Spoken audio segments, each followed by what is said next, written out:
Hey, Merry Christmas. It's Christmas 2025.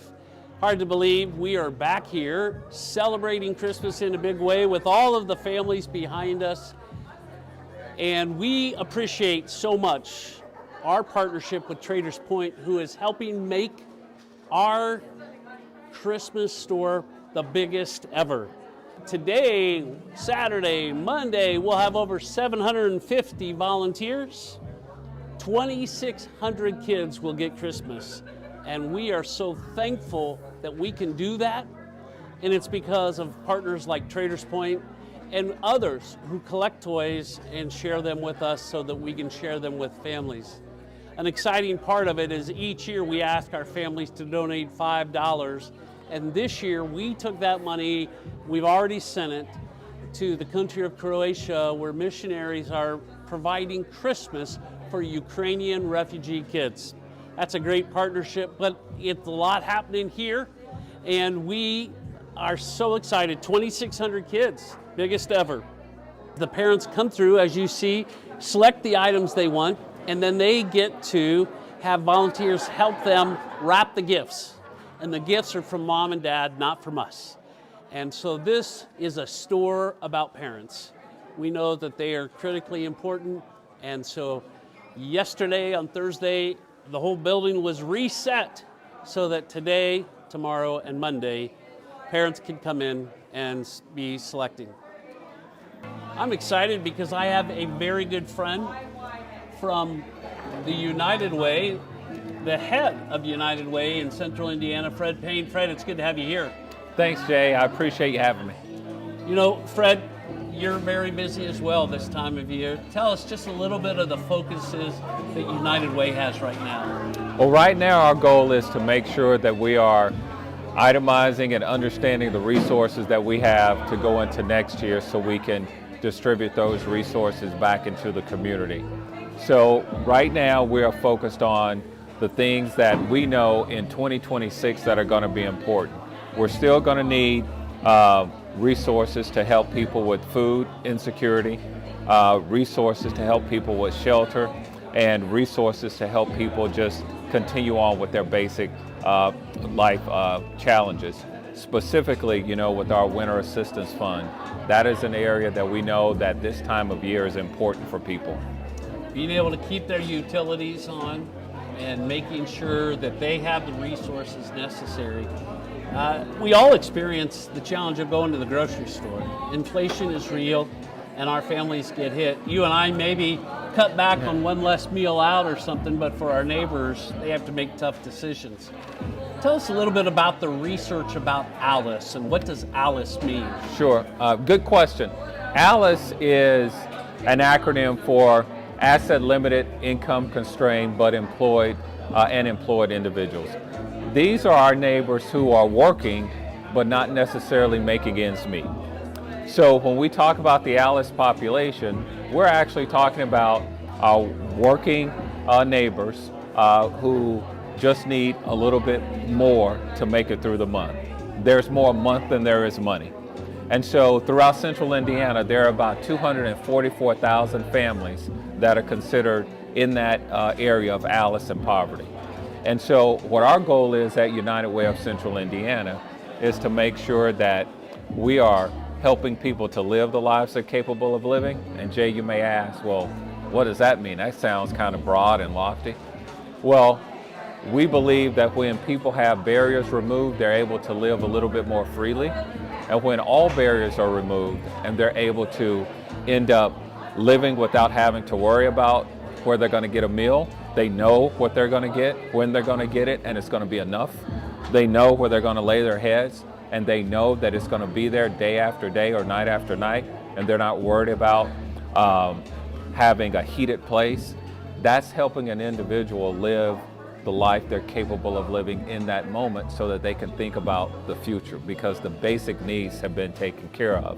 So that is exactly how we want to make sure that we're helping people, and we do that in a variety of ways. We have partners such as yourself, like Shepherd, who's helping families from an educational standpoint, food standpoint, ensuring that people have skills necessary. all the way to organizations that are, helping people, when it comes to policy.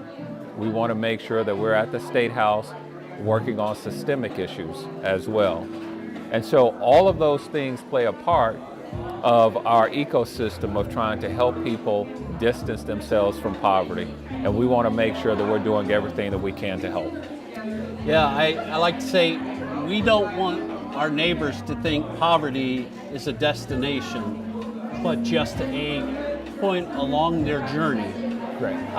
We also define in our Poverty 101 classes, poverty is being $6 short of an electric bill and having nowhere to turn for it. And so we appreciate the partnership we have with United Way that helps us with the basic needs funds, all of the different programs that we partner with you on. Fred, why does United Way look and want to partner with a place like Shepherd Community?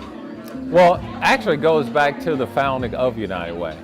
When United Way was founded, the goal was to make sure that the organization really pulled resources in and redistributed them to the community where the community needed them the most. United Way is not the organization that's doing the direct services work. We are part of the infrastructure that helps a shepherd do what it does best, that's serving people directly. So our goal is really there are two facets to what we do.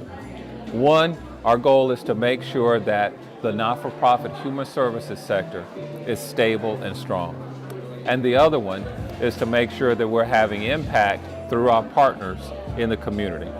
And we can only have impact through organizations like Shepherd, who are on the ground, the boots on the ground, having direct engagement with our neighbors who need it the most. So if we can help Shepherd and other organizations, whether that's through funding, whether that's through thought leadership, or ensuring that voices are heard at the State House from a policy standpoint, we believe that we're helping to speak for the community. So we don't do that alone.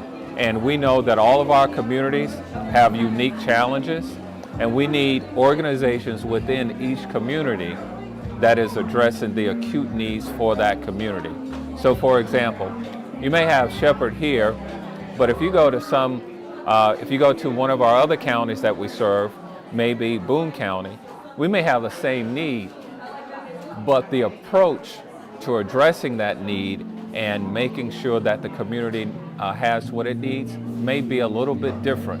And we want to make sure that from a community standpoint, we're listening to what our neighbors are saying, we're providing the resources that our neighbors need, but we're also providing them in a compassionate and a way that that particular community deserves. Well, we appreciate the partnership. It helps us. You hear the laughter in the background. I do. That's the exciting part of this, because families are having a good time, and we hope that translates into their homes and allows them to be able to have a very Merry Christmas. My friend Fred, thank you for our friendship.